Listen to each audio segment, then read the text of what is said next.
April 28, 1945. Camp Swift, Texas. The air inside the processing building tastes like dust and disinfectant, sharp enough to burn the back of your throat.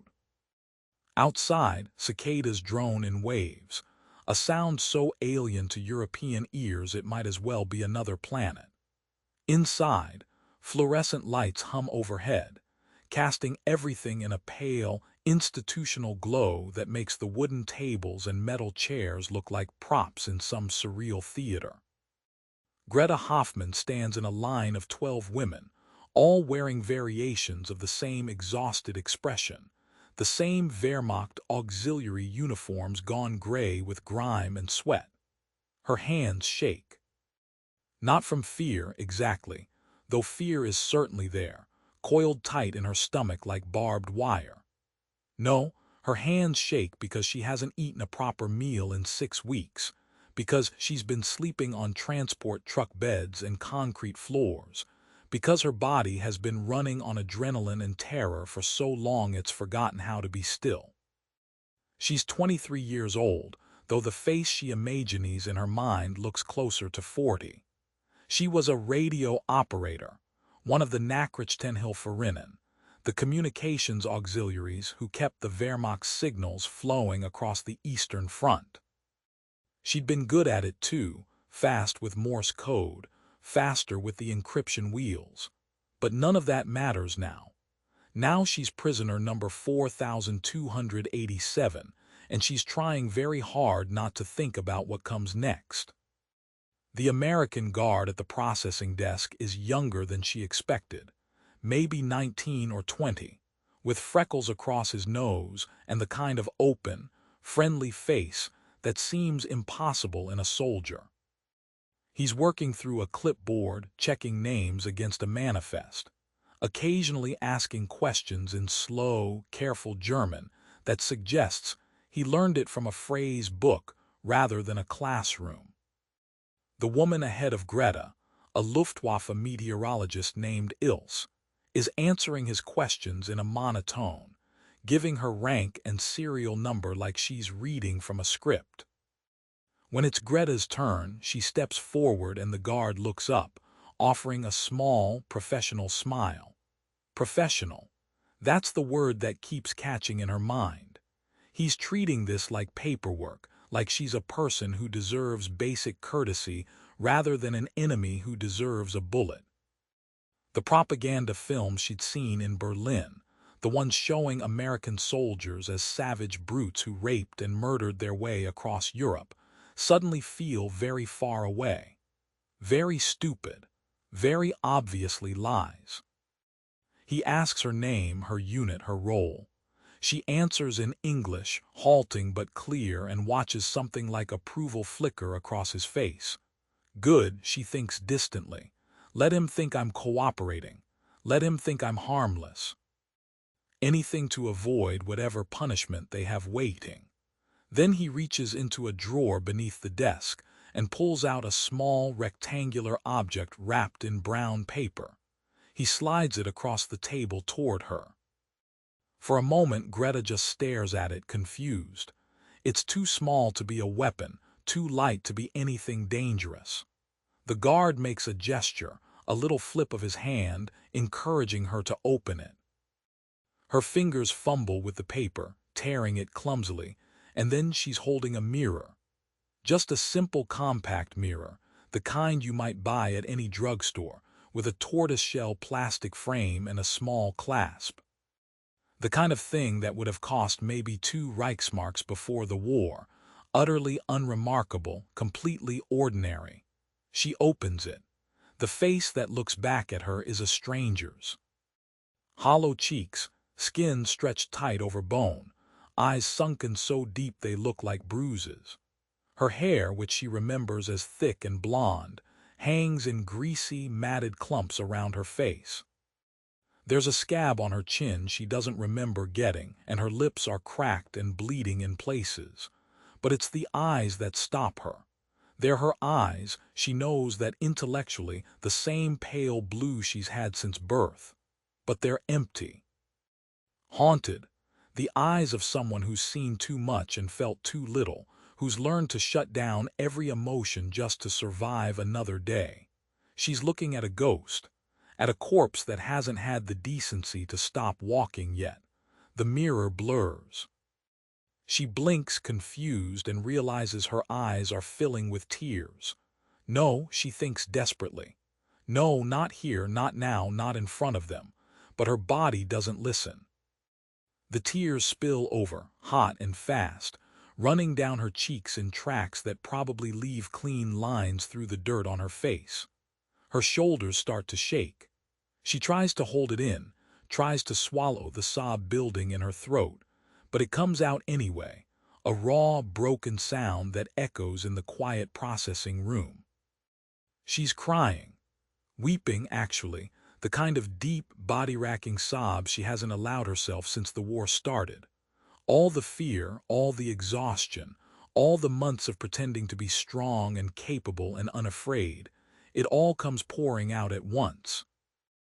And the worst part, the absolutely worst part, is that she can't even explain why. Is it because she looks so terrible? Because she's finally safe enough to fall apart? Because this stupid little mirror represents everything the war took from her, all the small dignities and normal human concerns that used to matter? She doesn't know. She just knows she can't stop. The guard's face shifts from professional courtesy to alarm. He stands up quickly, chair scraping against the floor, and for a horrible moment Greta thinks he's going to call for backup, going to have her dragged away for causing a scene. Instead, he comes around the desk and crouches down beside her, putting himself at eye level. His voice is soft, almost gentle. "Miss," he says, "Miss, it's okay. You're okay." He thinks she's upset about her appearance. She can see it in his face, the way his eyes flick from the mirror to her tear-stained cheeks. He thinks she's crying because she looks bad, because she's vain and silly and concerned about her hair. The misunderstanding is so absurd it almost makes her laugh, except she's crying too hard to laugh, so it comes out as a weird hiccuping sound instead. The guard reaches into his pocket and pulls out a handkerchief, clean and white and pressed, and offers it to her. She takes it automatically, pressing it against her face, breathing in the smell of laundry soap and starch. When was the last time she smelled clean laundry? February? March? She can't remember. Then he's reaching into his pocket again, and this time he pulls out a small brown comb and two bobby pins. They're nothing special, just standard drugstore items, probably purchased from the same place as the mirror. But he holds them out to her like they're precious, like they matter, his expression earnest and kind. "Here," he says, "you can fix yourself up. You'll feel better." And that's when something inside Greta breaks completely. Not breaks like shattering, but breaks like a dam giving way, like a wall she's been holding up for years suddenly collapsing. Because this American guard, this enemy soldier who should hate her, who has every right to treat her like garbage, is offering her a comb. He's trying to help her feel human again. The propaganda said Americans were monsters, said they'd torture prisoners, starve them, work them to death in labor camps, said they had no honor, no decency, no respect for the rules of war. But this boy, this freckled teenager who probably misses his mother and writes letters home about how much he hates Texas heat, is giving her hairpins. She takes them with shaking hands. "Thank you," she whispers in English. "Thank you." He nods, looking relieved that she's calming down, and goes back to his desk. The processing continues. Other women move through the line. Someone asks Greta to step aside so they can finish her paperwork later, and she does, clutching the mirror and comb and hairpins like they're made of gold. She finds a corner of the room, near a window where dusty sunlight streams through, and she sits down on the floor. Slowly, carefully, she begins to comb her hair. It hurts. The tangles are so bad the comb catches and pulls, making her scalp sting. But she keeps going, working through each section methodically, the way her mother taught her when she was a little girl. As she works, memories flood back. Sitting at her mother's vanity in their Berlin apartment, watching her get ready for the opera. The smell of her perfume, something floral and expensive. The sound of her father's voice calling from the other room, asking if they were ready to leave yet. Family dinners, Christmas markets, Sunday walks in the Tiergarten. All the small, normal moments of a life that feels like it belonged to someone else entirely. The war had stripped all of that away, piece by piece. First the luxuries, then the comforts, then the basic necessities, until finally it started taking the intangible things too. Privacy, safety, the ability to see yourself as human rather than just a cog in a machine. She'd stopped looking at mirrors months ago because it was easier not to know. Easier to pretend she was still the person she used to be if she didn't have to confront the evidence to the contrary. But now, here in this processing room in Texas, with cicadas singing outside and fluorescent lights humming overhead, she's being forced to look. And what she sees isn't just her own face. It's the face of everyone who believed the propaganda, everyone who thought they were fighting for something noble and good, everyone who convinced themselves that the ends justified the means, that victory would make everything worthwhile. She sees the lie. The comb moves through her hair, section by section. When she's done, she uses the bobby pins to secure it back from her face, the way she used to wear it before the war. It's not perfect, not even close, but it's better, more human. She looks at herself in the mirror again. The face is still gaunt, still exhausted, still marked by months of deprivation. But the eyes are different now. They're awake, aware. Present, she looks like a person again. Around her, the processing continues. The other women are being given similar items, mirrors and combs, small bars of soap, clean towels. Some of them react the way Greta did, breaking down in tears. Others just stare at the objects in confusion, like they can't quite process what's happening. One woman, a signals officer named Margaret, holds up her mirror and laughs, a sharp, slightly hysterical sound. "We look like scarecrows," she says to no one in particular, like something out of a horror film. But she's smiling when she says it, and when she catches Greta's eye, there's something like relief in her expression. "We're alive," her eyes seem to say. "We're alive, and they're treating us like people. That's more than we had any right to expect." The American guard who gave Greta the comb is back at his desk now, processing another woman. He's patient with her, even though she barely speaks English and keeps getting confused by his questions. He doesn't raise his voice or show frustration. He just repeats himself, slowly and clearly until she understands. Greta watches him and thinks about the propaganda films again. Thinks about the speeches she heard on the radio, the ones that painted Americans as subhuman savages bent on destroying European civilization. Thinks about how thoroughly she'd been lied to, how thoroughly they'd all been lied to. The afternoon wears on. Eventually, someone comes to take the women to their barracks. They're led outside into the Texas heat, which hits like a physical force after the relative cool of the processing building. The camp is huge, rows and rows of wooden buildings surrounded by barbed wire fences. But the buildings look sturdy, well-maintained. There are gardens between some of them, actual flowers growing in neat beds. In the distance, Greta can hear music playing, something jazzy and American. The barracks they're assigned to is clean. Not luxurious, not by any stretch, but clean.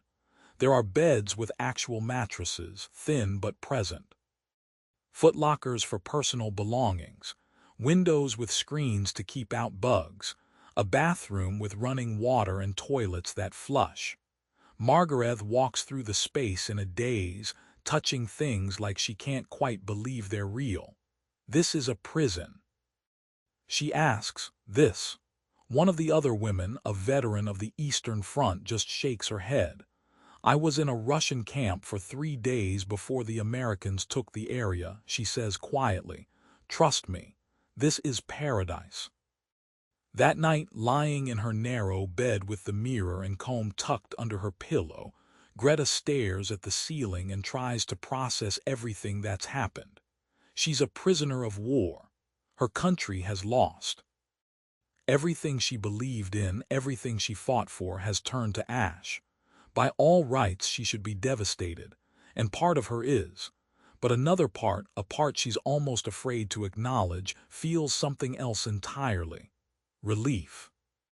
The war is over. For her, at least, it's over. She doesn't have to be afraid anymore. Doesn't have to pretend to be strong when she's falling apart inside. Doesn't have to participate in a cause she'd stopped believing in months ago but was too scared to question. She touches her hair, still pinned back the way she arranged it earlier. Such a small thing. Such a stupid, insignificant thing. But it matters. It matters because it means someone saw her as a person worth treating with dignity. It matters because it proves that the propaganda was wrong, that there's still humanity in the world even after everything that's happened. It matters because for the first time in months, maybe years, she feels like herself again. In the darkness, she hears one of the other women crying softly. Not the desperate, broken sobs from earlier, but quieter tears. The kind you cry when you're finally safe enough to grieve.